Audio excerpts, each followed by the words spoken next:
Alright, so we're gonna do a killer round here. We're gonna use the Wraith. Looking through, yeah, here we go. Looking through my offerings. So what I'm running here is Wraith is, we're gonna run the Coxcomb Clapper, which basically means he doesn't have a bell. What Wraith does is he rings his wailing bell every time he uncloaks.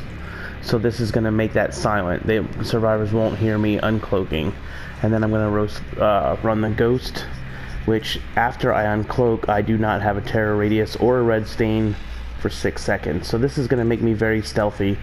As long as the survivors don't see me coming up to them, I'll be able to uncloak and come after them pretty silently. I'm going to run a survivor pudding for blood points, and then I'm going to run Hex Haunted Grounds.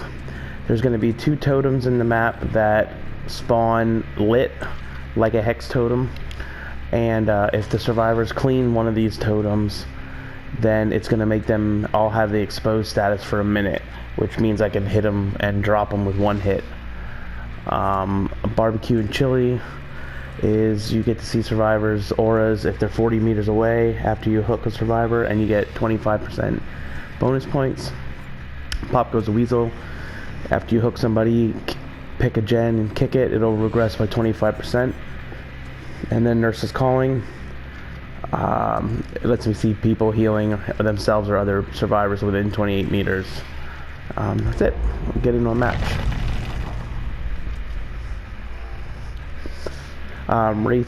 Wraith's ability is he has the Wailing Bell, and he can cloak and uncloak.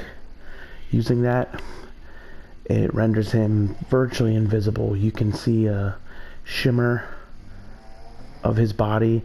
That is it looks kind of like the Predator in his movies when he's cloaked invisible. The thing about Wraith is in his cloak mode, when he's invisible, he cannot harm the survivors. He can move a little faster. He can still go through windows, kick generators, kick pallets, all that stuff, but he cannot hit a survivor or pick up a survivor. So you need to uncloak for that. That's what makes him a little easy to play against sometimes. But I've played against some really good Wraith players, and he's a pretty formidable killer if you know what you're doing with him. So, see what kind of map we get, and see how good these survivors are.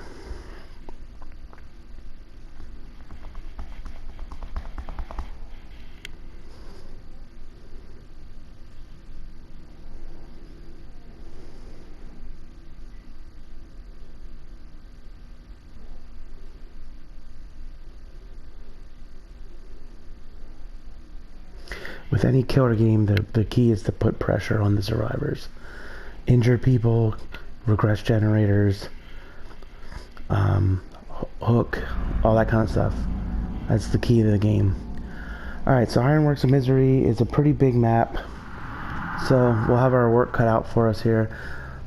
So right now I'm in cloak mode, so they can't see me. They can see me with that shimmer effect that I have, like I was saying. But they can't see me. Like, see, now they knew I was here. So what I'm going to do is try to get up on her. I was close. And I'm going to go back into stealth mode. It'll allow me to chase a little easier. But I'm going to leave her go because she's like on the lookout for me.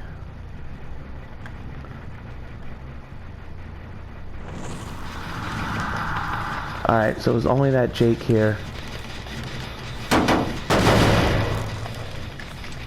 Now he knew I was coming too, so that makes me think that he has like spine chill or some perk that allows him to know.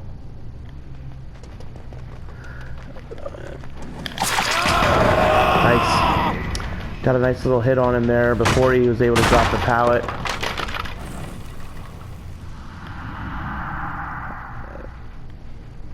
Now you don't necessarily need to go back into cloak mode all the time.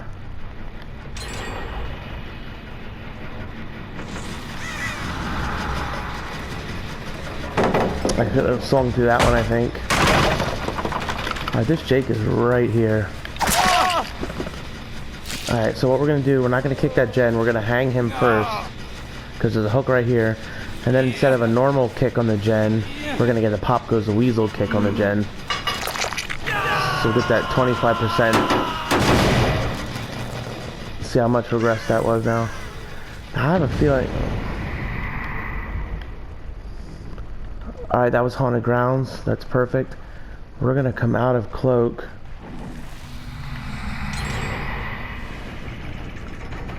We'll hopefully get somebody here.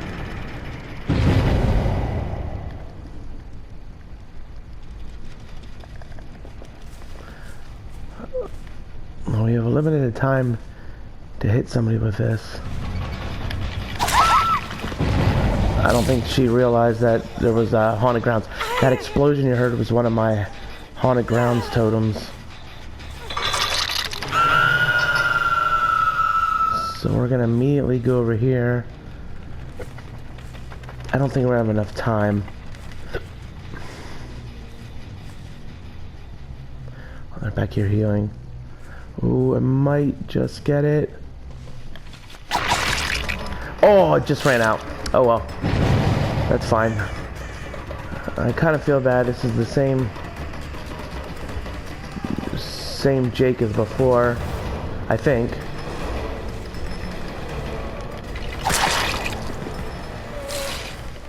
Alright, we're gonna go over here and we're gonna put pressure on these people. If we can keep her from being healed. Alright. Then this Dwight.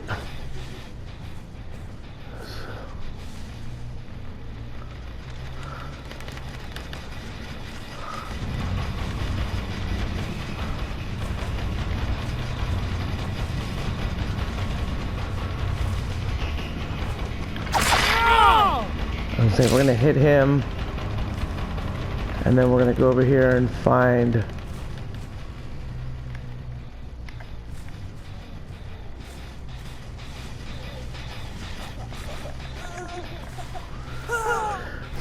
Jake. I'm pretty sure has Calm Spirit,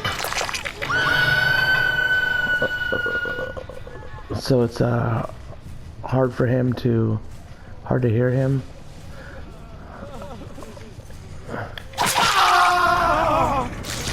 Alright, we're doing good here. We were able to get a good bit of pressure.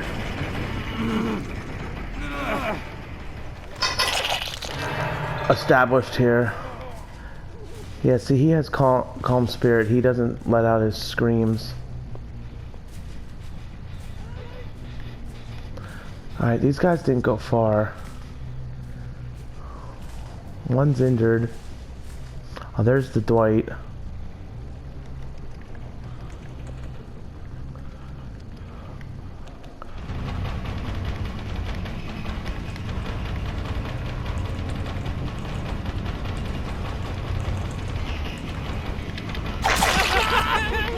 Okay, we'll get a hit on him here.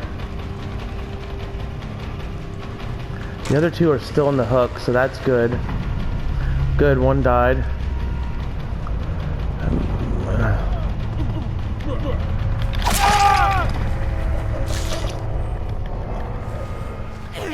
And that's all she wrote, because the other one DC'd.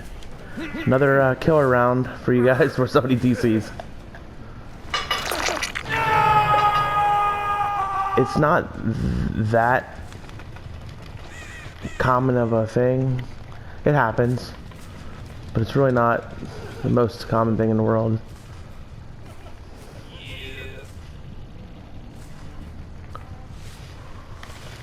Like right now I'm just trying to find generators, pallets, stuff like that to get points.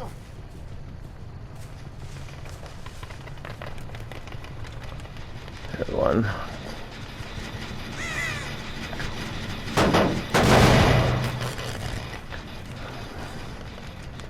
Let's pretty much it. I mean, that's Wraith. I mean, see, the key to playing killer, and trust me, I'm not the greatest killer playing.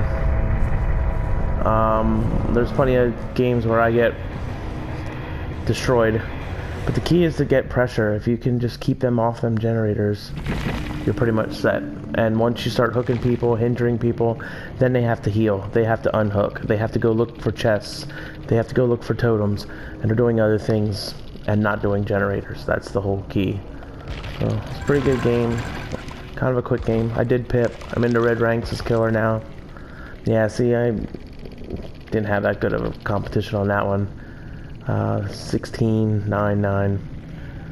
Rank 2 though, but you can see, look, he's twice as much points as everybody else because he knows what he's doing, and even that's not that good. 13,000 points. So, but yeah, there's a killer game. Thanks a lot.